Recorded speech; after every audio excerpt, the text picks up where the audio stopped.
बिस्मिल्लाहिर्रहमानिर्रहीम। Dear students, अस्सलाम वालेकुम।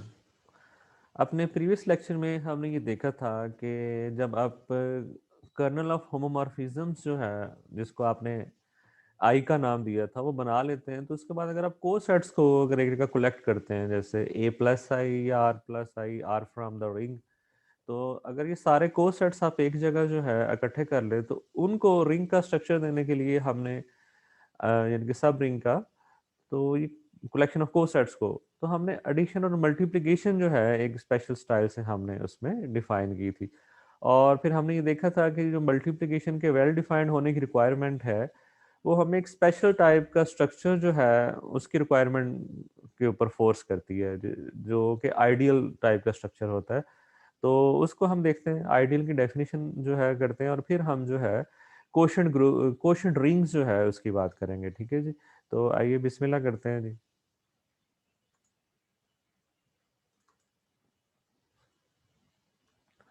ये हमारे पास इसमें आप देख सकते हैं कि this was the kernel of ring homomorphism. और आपने क्या किया, आपने कलेक्ट कर लिए ऑल कोसेट्स। ठीक है जी। ये आपके पास दो कोसेट्स हैं, R plus I, S plus I, और उनका सम जो क्या है जी, वो एक अदर कोसेट है। ये रिंग का एलिमेंट बन गया आर प्लस एस, और ये इस नए एलिमेंट से बनने वाला एक और कोसेट, यानी कि कोसेट्स को ऐड करके कोसेट्स बनाए जा सकते हैं। तो ऐसी कलेक्शन ऑफ कोसेट्स को रिंग का स्ट्रक्चर देने के लिए हमारे पास एक दूसरा ऑपरेशन भी चाहिए था, मल्टीप्लिकेशन वाला भी। तो उसको भी हमने यहाँ पे इंट्रोड्यूस करवाया है कि दो कोसेट्स जो हैं उनको मल्टीप्लाई किस तरह से करना है। वो एज अ रिजल्ट एक नया कोसेट होना चाहिए। जो ये जो रिंग के दो एलिमेंट्स हैं, आर और एस, इनके प्रोडक्ट से जो है वो बन रहा है। ठीक है जी। तो इस चीज़ को, यानी कि मल्टीप्लिकेशन को वेल डिफाइंड बनाने के लिए हमने प्रूव किया था कि ये जो आई है, ये जो स्ट्रक्चर आप यहाँ पे आई लिख रहे हैं, ठीक है, इसको क्लोज होना चाहिए multiplication multiplication from elements of R जो है रिंग के एलिमेंट्स के साथ मल्टीप्लिकेशन के लिए इसको क्लोज्ड होना चाहिए from right and from left. This was the necessary and sufficient condition. तो फिर आपकी ये जो है मल्टीप्लिकेशन जो है ये डिफाइन हो सकती थी।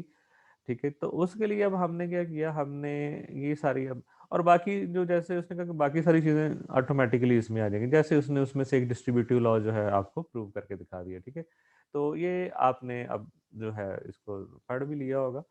तो उसके बाद फिर हम क्वेश्चन रिंग बनाते हैं आर ओवर आई, जब आई के अंदर ये आप मल्टीप्लिकेशन भी डिफाइन कर लेते हैं और एडिशन। तो आर ओवर आई जो है ये कोसेट्स की कलेक्शन है। ठीक है जी। तो आई का एक स्पेशल स्ट्रक्चर था। ठीक है जी। सब रिंग तो था, लेकिन उसके अलावा क्या था जी, कि ये रिंग के एलिमेंट्स के साथ लेफ्ट मल्टीप्लिकेशन और राइट मल्टीप्लिकेशन के लिए क्लोज था।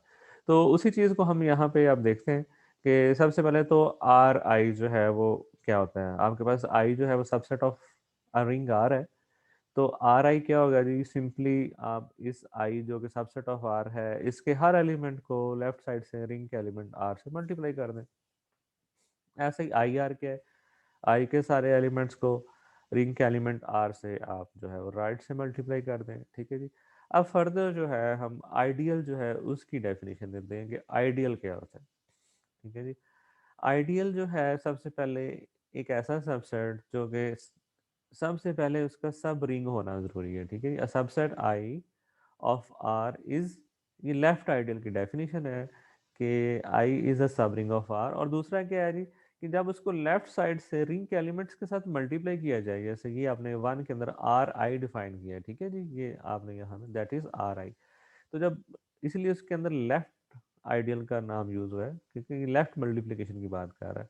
तो जब आप आर आई बनाए, ठीक है जी, तो इन अदर सेंस जो आपका आई है ये क्लोज्ड हो under multiplication with the elements of R from left, कि लेफ्ट से जब भी रिंग के एलिमेंट्स जो हैं उनको मल्टीप्लाई किया जाए, तो आई के ही वापस एलिमेंट्स आए, कोई नया ना आए। I is closed under multiplication from left with the elements of R, यानी कि जब आप आर आई बना के देखें तो दोबारा से ये आई के अंदर कंटेंट हो, कोई नई चीज ना आए, आई के ही एलिमेंट्स जो है वो घूम फिर के आपके पास आए। ठीक है। For all r from are.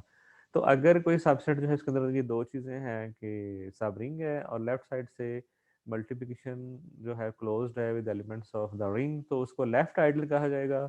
और अगर राइट के लिए आप कर देंगे सारा कुछ जैसे लेफ्ट के लिए किया है, तो उसको लेफ्ट आइडियल कहेंगे। टू साइडेड आइडियल क्या होगी जी, के ऐसा सबसेट जो सब रिंग हो, और चाहे उसको रिंग के एलिमेंट से आप राइट से मल्टीप्लाई करें चाहे लेफ्ट से करें, कोई नई चीज ना आए, दोबारा वो सबसेट ऑफ आई ही आ जाए, क्लोज्ड हो I under multiplication with the elements of the ring from left as well as from right. तो फिर उसको आप कहेंगे टू साइडेड आइडियल, या सिंपली उसको आइडियल कह देंगे। ठीक है जी। तो ये डेफिनेशन थी आइडियल की।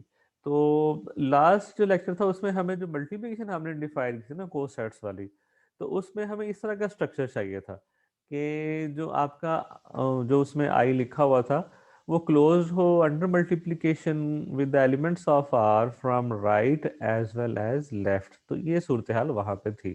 ठीक है जी। ये जो हमने नेसेसरी एंड सफिशिएंट कंडीशन जो है प्रूव की थी, ठीक है जी, इसमें बेसिकली हमने ये प्रूव किया था कि I is close under multiplication on the left and on the right by elements of R. तो ये वो स्ट्रक्चर है आइडियल वाला स्ट्रक्चर। ठीक है जी। तो फिर हम जो है वो क्वोशंट रिंग जो है उसको बना सकेंगे। ठीक है जी। अच्छा जी, फर्दर जो है आपके पास, अगर आपके पास रिंग्स कम्यूटेटिव हैं तो फिर लेफ्ट आइडियल और राइट आइडियल का कॉन्सेप्ट ही खत्म हो जाएगा। ये आपके पास ये जो आर ए है it is always equal to a r. अगर आपका रिंग आर जो है वही कम्यूटेटिव है, तो ये फिर दो डिफरेंट सेट्स नहीं बनेंगे बल्कि they are one and the same set.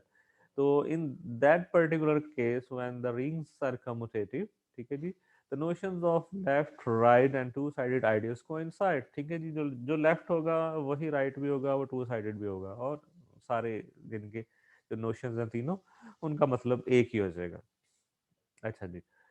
अब we emphasize that to prove a subset I of a ring R is an ideal, तो ideal prove करने के लिए emphasize किस चीज पे है, it is necessary to prove that I is non-empty। ठीक है जी। वो सब रिंग क्राइटेरियन बेसिकली हम यहाँ पे यूज करेंगे, तो उसमें सबसे पहले तो नॉन एम्प्टी है, क्लोज्ड अंडर सब्ट्रैक्शन है, जैसे नॉन एम्प्टी है, और उसके बाद आप कहते हैं कि for all A B from I A minus B belongs to I, तो वो हो गया close under multiplication, sorry close under subtraction. और फिर आपने मल्टीप्लिकेशन भी देनी है क्योंकि अब आप सब रिंग प्रूव कर रहे हैं, एंड क्लोज अंडर मल्टीप्लिकेशन। ठीक है जी, by all the elements of R. ठीक है जी।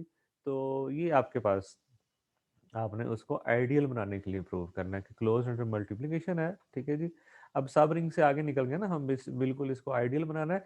Close under multiplication by all the elements of R, R के किसी भी एलिमेंट के साथ इसको मल्टीप्लाई किया जाए वो क्लोज अंडर मल्टीप्लिकेशन होगा। ठीक है जी। अच्छा जी। अब जो सब्ट्रैक्शन वाली चीज़ है ये ऑटोमेटिकली भी इसमें एडजस्ट हो सकती है, सिंपली एडिशन काफ़ी हो सकती है। उसने आगे उस चीज़ को भी थोड़ा सा क्लियर कर दिया कि अगर आपके पास रिंग जो है उसमें वन मौजूद है, ठीक है, तो जाहिर है एड्रीव इनवर्स उसका क्या होगा, नेगेटिव वन भी मौजूद होगा। तो फिर क्या होगा, कोई भी एलिमेंट ए जो कि आपके इस आई का है, ठीक है जी, जब उसको नेगेटिव वन से मल्टीप्लाई किया जाएगा तो नेगेटिव ए आ जाएगा। तो अब इस सूरत में वो कहता है कि सिंपली ये कह देना काफ़ी होगा कि पहले तो आपने सब्ट्रैक्शन की बात की थी ना, तो अब क्या हो गया कि आपके पास नेगेटिव वन से मल्टीप्लिकेशन के बाद नेगेटिव ए खुद ही आ गया। तो अब आप ए प्लस नेगेटिव बी भी बना सकते हैं। तो सिंपली आपके पास क्या हो गया कि in this case I is an ideal if it is non empty and close under addition. यहाँ पे सिंपली एडिशन डाल दिया, क्यों, नेगेटिव एलिमेंट्स उसने नेगेटिव वन से मल्टीप्लाई करके क्रिएट कर लिए, इसने उसने जो कि सब्ट्रैक्शन चाहिए होती है उसका नाम सिंपली उसने एडिशन लिख के और खा जी के बस इतना ही काफ़ी है। और बाकी आपको कंडीशन एज इट इज जैसे रिक्वायर्ड थी, and close under multiplication by all the elements of R. तो अगर ये चीज़ आप प्रूव कर देते हैं आई के अंदर, तो आई जो है वो आइडियल हो जाएगा। ठीक है जी। अच्छा, नेक्स्ट आपके पास एक प्रोपोजिशन है। अच्छा जी, उसको देख लेते हैं। अच्छा, अब वो पहले जो हमने सारी चीज़ें डिस्कस की ना ऊपर, उसकी भी बात कर रहा है कि जो ऊपर हमने सारी चीज़ें डिस्कस की उसके मुताबिक kernel of any ring homomorphism and is an ideal. ठीक है जी, वो आइडियल होता है। ठीक है जी, हमने वो सारी चीज़ें ऊपर जो है एक जगह यहाँ पे कहीं प्रूव कर दी थी। ठीक है जी, यहाँ पे हमने इसको प्रूव कर दी प्रोपोजिशन 5 में। तो ये प्रूव कर रही हैं बेसिकली कि जो कर्नल होता है रिंग होमोमॉर्फिज्म का वो एक आइडियल होता है। ठीक है जी। तो ये चीज़ हो गया। फर्दर जो है आपके पास जो है नेक्स्ट प्रोपोजिशन 6 क्या है, let R be a ring and I be an ideal of R. Then the additive quotient group, आप जो R over I बनाते हैं, ये कोसेट्स जिसमें पड़े हुए हैं, ठीक है जी। जैसे ये लिखे हुए हैं R plus I, S plus आई, ठीक है। तो R ओवर आई जिसको आपने क्वोशंट ग्रुप है, एडिटिव क्वोशंट ग्रुप है, this is a ring under the binary operation. और ये रिंग कब बनेगा? अगर आप एडिशन इस तरह से डिफाइन करें, जिसको हमने पहले भी डिस्कस किया हुआ है कि दो कोसेट्स को किस तरह से आपने ऐड करना है। एक नया कोसेट जो आर और एस के साम से बन रहा हो, और दो कोसेट्स की मल्टीप्लिकेशन को किस तरह से डिफाइन करना है, जब आपके पास जो नया कोसेट है वो आर और एस का प्रोडक्ट वाला एलिमेंट जो है उससे बन रहा हो, ठीक है जी। तो इसमें आइडियल जो है वो होना ज़रूरी था। लास्ट लेक्चर जो था वो इसी पे था कि ये मल्टीप्लिकेशन कब डिफाइन होगी, अगर ये जो आपका आई है इसका स्ट्रक्चर जो है वो आइडियल का हो, ठीक है जी, सही है। तो ये उसने अब आपको बता दिया कि इन बाइनरी ऑपरेशंस के साथ आपके पास अगर आई जो है वो कोई आइडियल है, तो आर ओवर आई जो है वो एक रिंग का स्ट्रक्चर बनाएगा for all r and s from the ring. अच्छा जी, उसका कन्वर्स भी है कि if I is any subgroup such that the above operations are well defined, कि ये ऑपरेशंस अगर वेल डिफाइंड होंगे तो then I is an ideal of R, ठीक है जी। तो ये इफ एंड ओनली इफ के साथ हमने इन चीज़ों को जो है पहले डिस्कस कर लिया हुआ है, ठीक है। तो इसको बल्कि आप लोग इसको जो है इंडिपेंडेंटली इसको प्रूव करके देखें, ठीक है कि आप लोगों के लिए मैं चले इसको रहने देता हूँ, इसको आपने प्रूव करना है खुद से। अच्छा, नेक्स्ट जो है वो डेफिनेशन जो है आपके पास क्वेश्चन रिंग की। When I is an ideal of ring R, the ring R over I with the operations in the previous proposition, ये दो आपके पास एडिशन और मल्टीप्लिकेशन के ऑपरेशंस डिफाइन हो गए, ठीक है। तो अब R over I is called the quotient ring of R by I, ठीक है। रिंग जो है आपने यहाँ पे इसको प्रूव कर दिया हुआ है कि R ओवर I जो है under this definition of addition and this definition of multiplication और रिंग का स्ट्रक्चर बनाता है। और जब रिंग बन गया तो इसका नाम क्या होगा जी? This is called quotient ring of R by I, ठीक है जी। ओके जी, इतना ही रखिएगा। नेक्स्ट इंशाल्लाह हम नेक्स्ट लेक्चर में फर्स्ट आइसोमॉर्फिज्म थ्योरम जो है फॉर रिंग्स जो है उसको प्रूव करेंगे, ठीक है। ओके जी, थैंक यू, अल्लाह हाफिज़।